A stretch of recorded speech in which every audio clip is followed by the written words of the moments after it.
Este video es presentado por Historia Maníacos.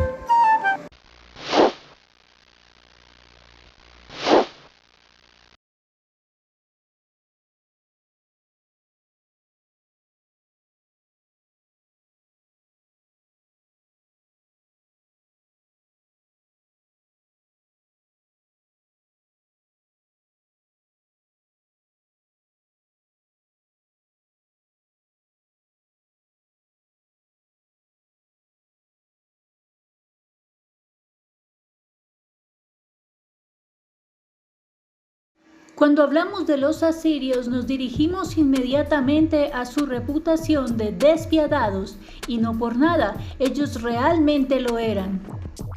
Ellos nos dejaron un compendio muy gráfico de sus actividades, desde las más salvajes cacerías hasta desollaciones y empalamientos durante la guerra.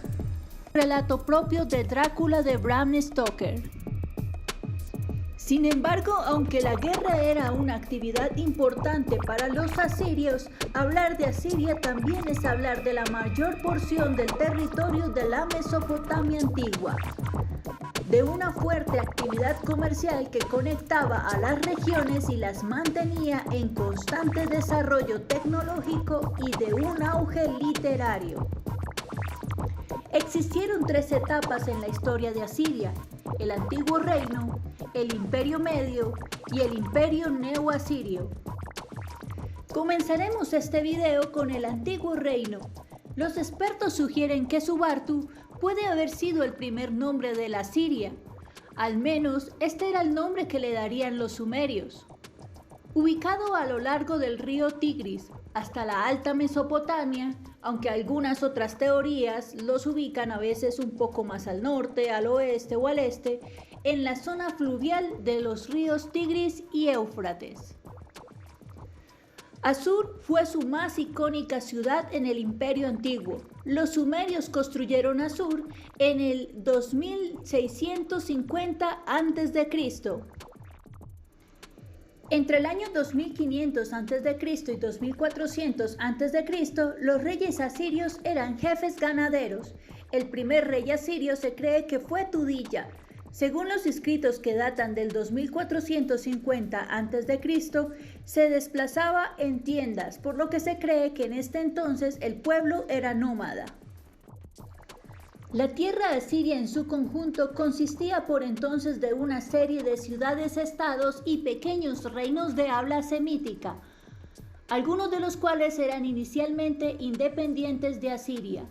La fundación del primer gran templo de la ciudad de Asur se atribuyó tradicionalmente al rey Ushpia, que reinó hasta el año 2050 a.C., posiblemente contemporáneo de Isbierra Enisin y Naplanun, rey de Larsa. Alrededor del 2400 a.C., los asirios se convirtieron en súbditos de Sargón I de Akkad, que unió a todos los pueblos del habla sumero-acadia de Mesopotamia en el Imperio Acadio, que duró desde el año 2334 a.C. hasta el 2154 a.C. En ese momento, los sumerios finalmente fueron absorbidos por la población acadia, asirio-babilónica. Debido al apogeo de Sumeria durante los periodos del Imperio Acadio y la tercera dinastía de Ur, los pueblos asirios estaban bajo su sombra. Muchos de ellos eran tributarios de Ur o se consideraban de su propiedad. Algunas ciudades copiaban el modelo de ciudad-estado de los sumerios y otros eran reinos y tribus. El rey más antiguo del que tenemos información es Zulili. Este era contemporáneo de Ibbi-Sin, último rey de Ur, en el 2004 a.C. y dictó la caída de Sumeria. La caída de Sumeria fue el inicio de la civilización asiria, quien aprovechó para independizarse. Los asirios eran muy territoriales y patrióticos. Ellos no aceptarían ser comandados por un extranjero. Es por ello que en sus registros reales no figuran aquellos reyes que ocuparon el territorio en un momento de guerra. En los registros hallados de Zulily encontramos 26 reyes anteriores. De los 16 reyes, 16 vivían en tiendas y 10 reyes más serían de la línea dinástica. Como dato curioso, no existe registro de los antepasados de los 16 primeros reyes, como dictaba la tradición en esta región. Se piensa que ellos eran los jefes tribales de cuya unión nació Asiria, y que el 16º rey, Ushpia, fundador del templo en Asur, puso fin a la vida nómada e inició la continuidad dinástica. Esto ocurrió en un periodo entre el siglo XXII o siglo XXI a.C. Como había mencionado anteriormente, los asirios no aceptaban a un extranjero para gobernarlos, por lo que Shamshi-Adad tuvo que hacerse un campo en la sucesión dinástica. Esto lo hizo removiendo los registros. Los investigadores, para arreglar este desastre en las listas reales, tomaron como apoyo a los registros de Asur, que existían desde antes de los días de Sargón. Desde Ushpia, los reyes se suceden de padre a hijo por 10 generaciones. Esto daría unos 200 años hasta llegar al 11º, Zulily, que es el primero de una serie de 6 reyes cuyo nombre estaría grabado en ladrillo, pero no consta el nombre de su padre como en los 10 precedentes. Zulily aparece en una inscripción posterior, según la costumbre asiria de relacionar antepasados, como sucesor de Enlil-Kap-Kabi, que al ser un personaje desconocido se ha supuesto que sería el mismo mencionado como el número 25 en la lista de reyes, con el nombre de Ila-Kap-Kabi, y como el sucesor de este fue su hijo Aminun, se podría suponer que Zulily fue hijo de Aminun, pero podría ser una suposición errónea. Técnicamente es aquí donde pudo hacer la modificación Shamshi-Adad, ya que se indica que sería también hijo de Aminun, y Aminun figura como rey, pero no como rey de Asur. Había pues 2 dinastías gobernando en Asiria, no necesariamente en Asur, pues se sabe que Shamshi-Adad I no gobernaba esta ciudad como centro de su imperio. Vamos a omitir de la línea sucesoria a Shamshi-Adad y el desastre que hizo con los registros reales, y nos enfocaremos en Asur para ver un poco más del reino antiguo.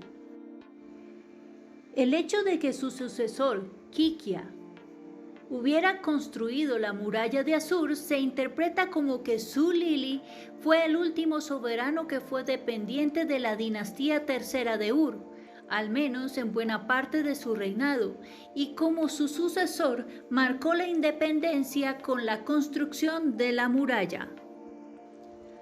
A Zulily lo sucede Kikia y luego Akiya. El sucesor de Akiya, Pusu-Asur I, funda su propia dinastía Pusu-Asur, al que lo preceden 9 reyes hasta Erishun II, que es derrocado por el famoso Shamshi-Adad. Es aquí donde realmente no cuadran mucho las fechas. Si podemos ver, se dice que Zulily fue el sucesor de Aminu y que además fue contemporáneo de Shamshi-Adad, pero más adelante se dice que alrededor como del tataranieto, tataranieto, también fue derrocado por Shamshi-Adad. Entonces es aquí donde se genera un verdadero desastre en los registros para incluir a Shamshi-Adad dentro del linaje. Vamos a hablar un poco de la dinastía de Pusur-Asur, ya que es en esta época donde Asiria logra un importante avance en la parte comercial.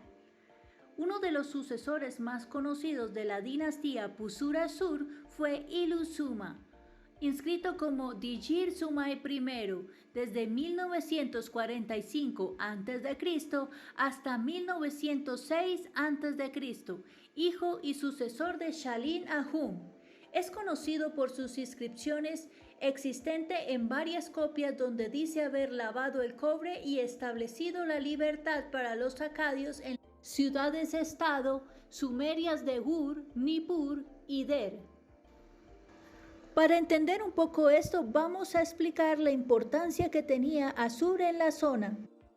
Anatolia tenía grandes yacimientos de estaño en su territorio. El estaño era el petróleo de la época, con el conocimiento del bronce. El cobre y el estaño por separado eran muy blandos, pero combinados darían como resultado el bronce, que era un metal mucho más duro, ideal para armas y herramientas. Asur no tenía una base agrícola, pero era ideal para la ganadería y también tenía una ubicación especial. Por un lado estaba Anatolia y en el otro extremo estaba Sumeria, Mari, Asur, Elam, entre otros territorios. En la mitad de ellos se encontraba Asur. Para poder acceder al estaño, tendrían que recurrir a Asur, tendrían por obligación que pasar por su territorio. En este caso, Asur desplegó rutas comerciales y estableció un sistema de impuestos que regulaba el intercambio, el comercio, así como la vigilancia de los caminos. Aunque se dice que Chalid-Ahum fue un liberador en sus escritos, en realidad lo que sucedió es que para suplir los requerimientos de intercambio comercial con Anatolia, a cambio del estaño, era preferible aliviar los impuestos de paso para los sumerios y otros territorios en el sur y mantener el flujo de mercancías hacia Anatolia. De esta manera, Asur mantendría el monopolio del estaño. Las campañas militares que libró Chalid-Ahum tenían como propósito abrir 3 rutas más para conectar a las regiones del sur. Sus actividades de construcción incluyeron la edificación del antiguo templo de Ishtar, así como una muralla de la ciudad. Durante el reinado de su hijo Erishum I, los mercados comerciaban estaño, textiles, lapislázuli, hierro, antimonio, cobre, bronce, lana y grano. Sus numerosas inscripciones contemporáneas conmemoran su construcción del templo de Asur, llamado Toro Salvaje, con su patio. Las otras construcciones cívicas de Erishum I incluyen los templos de Ishtar y el de Adad. En los registros de estos dos reinando nos denota la importancia comercial de Asur en la región.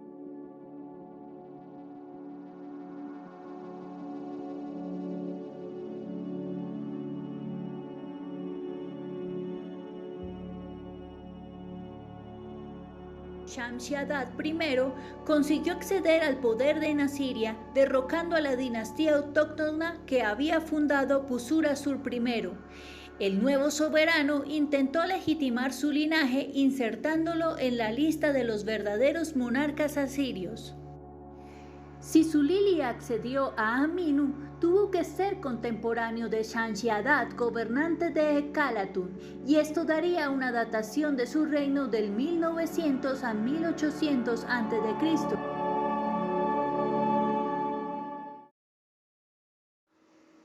Para darle la importancia que merece lo que fue el reinado de Shamshi-Adad, vamos a hacer un regreso y explicar un poco el panorama político de Mesopotamia para entender la importancia de lo que fue su reinado. Guerras, hambre y sequía comenzaron a pasar factura. En el 2004 a.C., tribus nómadas, elamitas y amoritas se toman Ur y la arrasan. Con el nuevo vacío de poder llegan tribus seminómadas desde el oeste del Éufrates, los amorreos. Estos vivían del pastoreo y frecuentemente se movían a zonas húmedas en verano y de nuevo a zonas semiáridas en invierno. Los amorreos se quedaron en las ciudades conquistadas. Isbierra, gobernador de Mari, entre el 2017 a 1985 a.C., se rebela contra Ur y se une a Nippur e Isim y funda su capital en Isim. Después de que Ur es arrasada por los nómadas, los elamitas y los amoritas en el 2004 a.C., Larsa se levanta contra Isim bajo el nombre del rey Gungunum, que reina desde el 1932 al 1906 a.C. Gungunum primero se levanta contra Elam, luego contra Ur y Uruk, y luego se proclama rey de Sumer y Akkad. A su muerte le sucede Abisarre, que gobierna desde el 1905 hasta 1895 a.C., y se suma también el territorio de Kish y Nippur, dando la batalla también a Isim. Para este entonces, la lengua sumeria ya era minoritaria. Y este es el panorama de fragmentación política en Sumeria. Todas sus ciudades entre conflictos internos, Isim contra Larsa, Ur siendo arrasada, Uruk invadida, incluso Elam, su vecino. Y por otra parte, las diferentes tribus nómadas asentándose en las nuevas tierras conquistadas, los amorreos, mientras los amoritas ya han creado dinastías propias. Hacia el siglo XIX a.C., un gobernante de ascendencia amorrea llamado Yagid-Lim estableció su capital y dinastía allí, en 1830 a.C., llamado el Tercer Reino Mariota, la dinastía Lim. Este a su vez es heredado por su hijo Yadun-Lim, en lo que fue el siglo más próspero de Mari. Yadun-Lim introdujo el lenguaje y la escritura babilonia, trajo la vieja práctica acadia de poner nombre a los años, llevó campañas militares contra las tribus nómadas y construyó sistemas de irrigación y fortalezas para consolidar ganancias territoriales. Todo esto convirtió a Mari en el reino más próspero del Éufrates Medio. Sin embargo, cuando Yadun-Lim quiso expandirse al sur del Éufrates, tuvo conflicto con el rey Shamshi-Adad y sufre varias derrotas por este. Finalmente muere en un golpe al palacio orquestado por su hijo en 1795 a.C. y 2 años después, Mari fue conquistada por Shamshi-Adad. Shamshi-Adad fue uno de los más importantes reyes del periodo amorreo. Shamshi-Adad viene de una familia que ya había luchado anteriormente con Yagid-Lim y el reino de Esnuna, y en un momento de debilidad tuvo que huir a Babilonia debido a que su ciudad natal, Ecálate, estaba amenazada por los dominios vecinos. Finalmente, después de varios años, pudo regresar a Ecálate y subyugó a Asiria y a la propia Asur. Derrocó al rey asirio Erishun y se proclamó rey de Asiria. Después de esto, le hace entrega de su capital Ecálate a su hijo Ishme-Dagan, y luego conquista la fragmentada Mari y se la da a su hijo Shamash-Adad, creando después otra capital para él, la nueva Shubat-Enlil, creando un gobierno cuasi triarca en el que él es el rey supremo y sus 2 hijos reyes cogobernantes. Se dice que había una clara diferenciación por parte de Shamshi-Adad hacia sus hijos, siendo el mayor más privilegiado. Shamshi-Adad permitía incluso que su hijo Ishme-Dagan tuviera más autonomía, mientras que al menor Shamash-Adad lo veía más incapaz y necesitado de su guía y la de su hermano. Se dice que Shamash-Adad en una ocasión construyó demasiadas estatuas a los dioses sin tener en cuenta sus costes, pero esto también podía deberse a una forma de contentar al pueblo por las constantes e imposibles demandas por parte de Shamshi-Adad. Más adelante, Shamshi-Adad adquiere el territorio de Yamkat, con su capital en Alepo.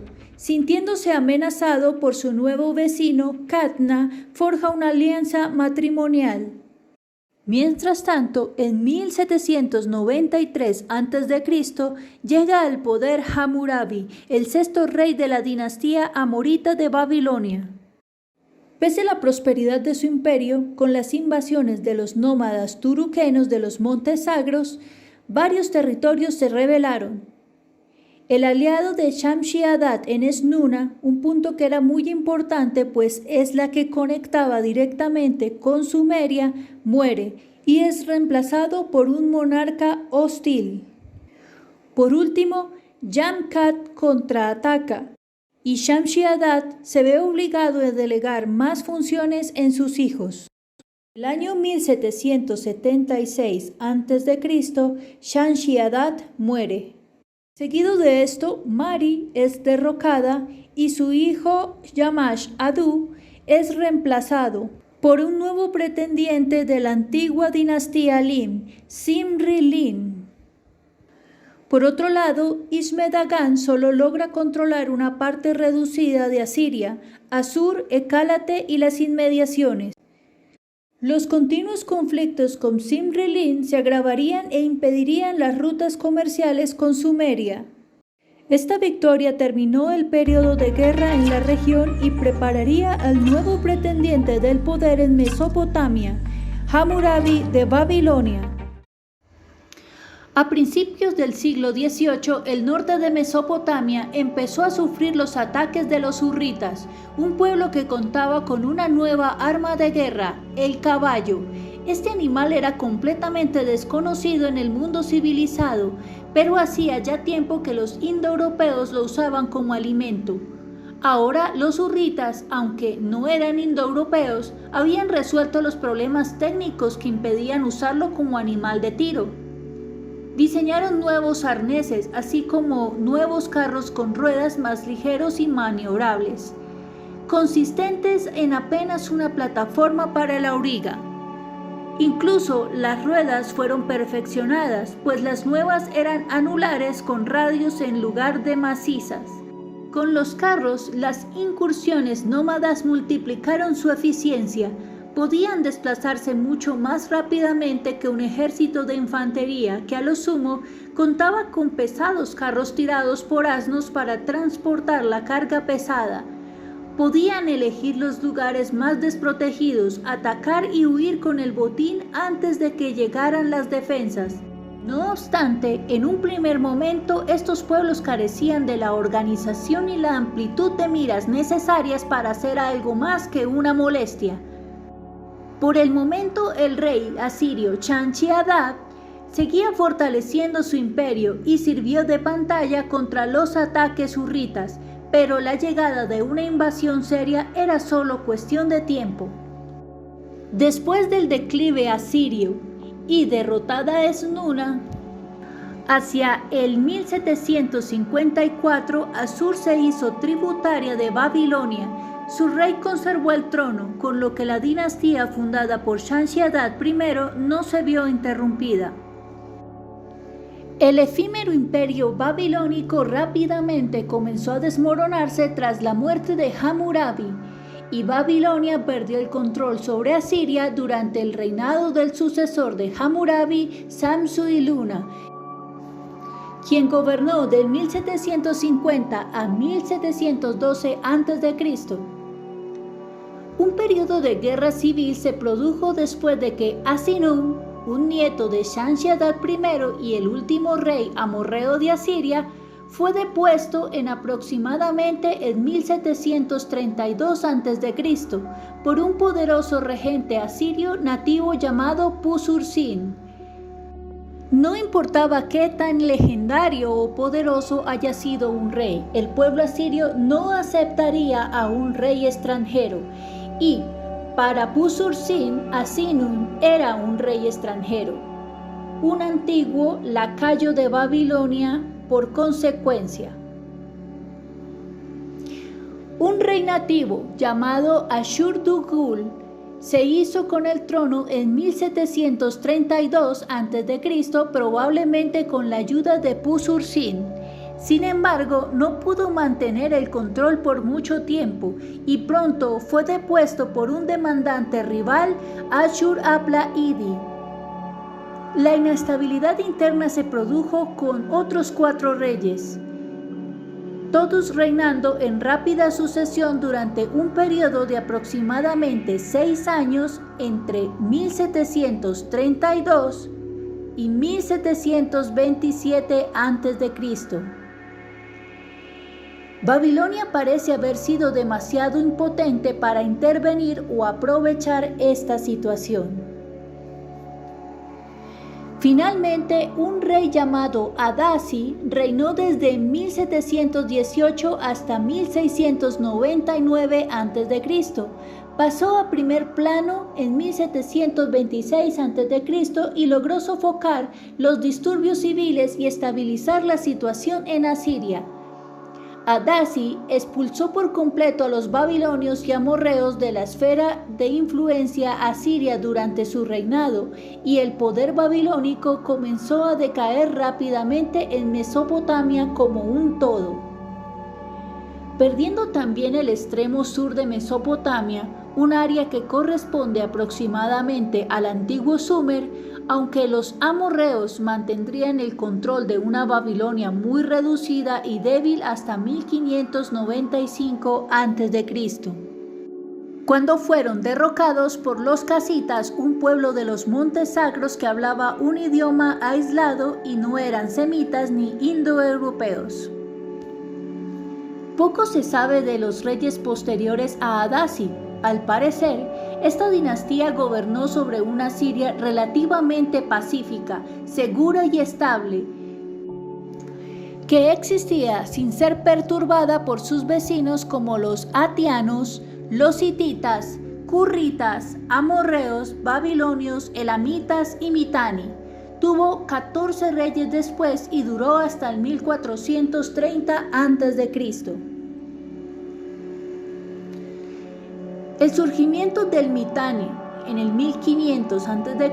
eventualmente llevó a un corto periodo de dominación Mitanni esporádica hasta el 1450 a.C. Ashur-nadin-apli I, que gobernó del 1430 a.C. al 1415, hijo y sucesor de Ashur-rabi I, fue cortejado por el imperio egipcio, que era un rival de los Mitanni, y tratando de ganar un punto de apoyo en el antiguo Cercano Oriente, Amenhotep II envió al rey asirio un tributo de oro para sellar una alianza contra el Mitanni. Es probable que esta alianza incitara a Saushtatar, el gobernante de los Mitanni, a invadir Asiria y saquear su ciudad capital, después de lo cual Asiria se convertiría en un estado vasallo, con Ashur-nadin hijo obligado a pagar tributo a Saushtatar. Después de una regla de 15 años, Ashur-nadin-apli fue derrocado por su hermano Enlil-nasir II, que gobernó de 1415 a 1409 a.C. Este periodo se destacó por los conflictos con los Mitanni, y a Enlil-nasir II lo sucedieron 5 reyes hasta Eriba-hadad I. Eriba-hadad I marcaría el segundo segmento, en la segunda etapa del imperio asirio. Muchas cosas cambiarían durante su reinado. Si quieres saber qué ocurrió a continuación, por favor no olvides activar la campanita y suscríbete. También danos like si te ha gustado este video.